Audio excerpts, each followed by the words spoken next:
Korean. Everyone is learning Korean. Let's learn some basic Korean. I do have to confess I'm not basic on this one because I spent 2 weeks in Korea and learnt some Korean, very, very basic Korean a long time ago. And it was hard. The biggest thing I found was that the words are really long. So compared to romantic languages, European languages, you kind of have a little twiddle. So you go bonjour, hello, hola, double syllables, hello, that sort of thing. It's really long. There's very many syllables and it's not in the same form that I'm expecting. So that made it harder for me. But I have unfortunately probably gotten over that initial hurdle, which means that this isn't going to be as funny for you, but you'll have to forgive me because it's for both of us. You know what I mean? Cold's still here. Cold is still here. We're grateful to everybody involved that Korean is not a tonal language. I wonder if they have sarcasm. That wasn't a pointed comment, by the way. It was just a genuine query. Because we say English isn't tonal, but if you go, yeah, sure, it kind of is because we've got sarcasm. So it changes the meaning. It doesn't change the meaning of the word, but it changes the meaning of the sentence and the intention. You see what I mean? Anyway, just a thought. Hello to strangers, so formally is 안녕하세요. Now, I feel like I sing that in a slightly wrong way. It's like me going, hello, or something like that. I don't think it's 100% perfectly right, but I've gotten in the habit. And you know what? I don't care to change it. 안녕하세요. This is what I mean. 안녕하세요. That's 5 syllables. Hello, bonjour, hello, guten tag. You've got a few syllables. 안녕하세요. There's a lot going on there. Oh, I'm just getting confused. Too many languages, I'm overflowing. The only way I learned how to do this was by breaking it down and doing it probably about 100 times. You know, you're supposed to do things like 21 times in order to like it or understand it. That's the number that stuck in my head after I don't know how long of being told, oh, you have to keep repeating it. Oh, 21 times, 21 times. That's the number. I don't know it's right. 안녕하세요. 안녕 has said yo. 안녕 has said yo. 안녕하세요. I didn't learn it like that. I think I just learnt it. 안녕하세요. Have you learnt it yet? These are the words that I know in Korean. 안녕하세요. 안녕보세요. 감사합니다. 감사합니다 means thank you. So we'll get to that in a minute. But I can't remember what 안녕보세요 means. Maybe it means please. We'll find out probably. That's formal. Remember, that's formal. Apparently, if you want to be cash, you just go 안녕, heya, 안녕, 안녕. Please is 주세요. Just say yo. Just say yo. Apparently the sayo bits at the end is to do with being polite, and that is helpful because then we take off 2 syllables from all of the words and learn the top bit. The top bit? The beginning. 주세요, 주세요, 주세요. Just say yo. Just say yo, please. Just say yo. That sounds pathetic. I'm on the next video, and number 1 is 감사합니다, 감사합니다, 감사합니다. She's saying 감삼, but I heard it as 감사합니다. It's to do with it being different sounds in Korean to English. There was a bit of a weird back and forth that Francis and I had about B and P. So to an English here, B and P are very different. You go, oh, but. You don't go put, but you do go put. When you listen to it, it's got less of a in it, but it's very slight. When you have to explain it, you kind of go, well, actually, it's the same thing, but it's not. Basically, if I was using p instead of b, I'm finding it really hard to like just have a sentence in my head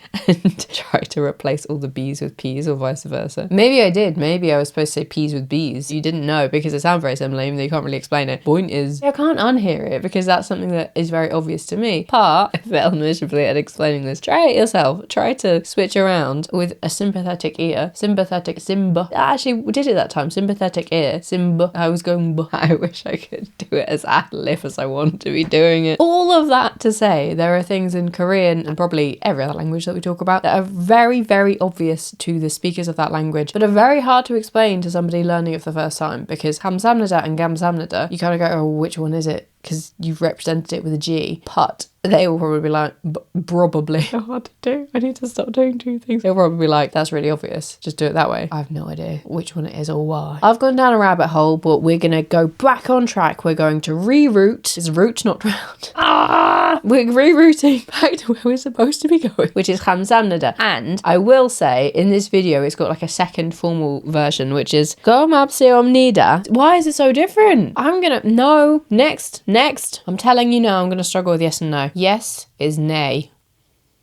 No is 아니요. 아니요. Nay. I've done it wrong. Nay. 아니요. Why is no so difficult? Why is yes, no? I'm not going down another etymological rabbit hole mid-video. That's not okay. There are 2 versions of I, and it depends on what follows it. So it's either to or te. And that to or te is formal because we're keeping it formal for a bit. Apparently you doesn't really have a direct translation. It's either too informal or a little bit scripted and cringy, like your grace or something to that effect. Instead of using you go driver, baker, or you just omit it completely. If you want to properly go down the rabbit hole, remember the videos are all linked below. I haven't got to this bit bit of the video yet, but it tracks that if you say driver, you're amazing, or driver, what amazing driving, you kind of don't need he, she, because you know who you're talking about. So we'll see. I called it. Apparently, if you don't know who the person is or the title or whatever, then you say gu sara, which means the person. We're backing up out of the rabbit hole. Feel free to re-enter it on your own time. I can't find a video by somebody Korean who is saying 0 in Korean, so I'm using Google Translate and I'm very sorry. There's 2 zeros. No, this is why you need somebody who knows what they're doing to actually teach you. The one I'm going to tell you is the one that's used for mathematics and counting, but apparently there's one that you can use for phone numbers and stuff as well. Check you're using the right one. They're not massively different, but they are different. Ours also means spirit, territory, forever, order, clean and bright atmosphere. 0 is yong, yong, yong, yong. Maybe that's where I learned the anyong. I say, oh, no, I'm sure I learned it from a legitimate resource.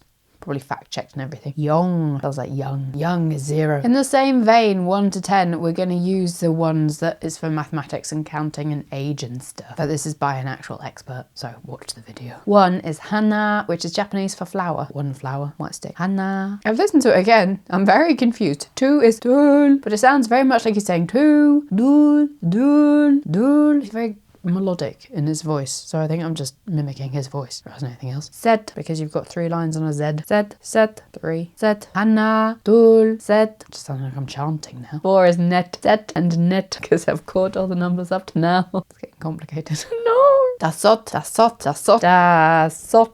No, not working. Dasot. Dasot. 5 letters in it in the English Latinization. Dasot. That's dasot. Yosot. Because you're adding extra. Yeah. Yosot. 7 is ilgop. 8 is yodel. All I can hear is ode. Yodel. I've literally got them as a list with the Latinizations next to me, and I'm looking at it going, oh my god. The first 4 were fine. Hana, dol, set, net. I don't think I'm pronouncing it right, but that's roughly right. And then you get to 5. Yeah, dul. Dasot. Yosot. Yeah. And then ilgop.